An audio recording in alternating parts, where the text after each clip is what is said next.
Hey everyone, and welcome back to the channel. In this video, we'll talk about the ANA Baggage Allowance. So let's get started. So first of all, when it comes to the carry-on baggage policy, passengers can bring one personal item and one cabin bag with a combined weight up to 10 kilograms. And the maximum size of the cabin bag is 45 linear inches, which is 115 centimeters, or 21 by 16 by 10 inches, which is 55 centimeters by 40 centimeters by 25 centimeters. And only one carry-on baggage is allowed per passenger.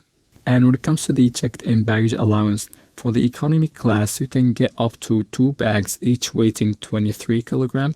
And the premium class and the business class is up to 2 bags, each weighing 32 kilograms. And the first class is 3 bags, each weighing 32 kilograms. And the maximum liner dimensions for each bag is 158 centimeters. And when it comes to the excess baggage charges, additional fee may apply for the oversized and the overweight, and it's going to incur extra charges. So yeah, that was the video for today. Don't forget to like and subscribe, and see you guys in the next video. Cheers.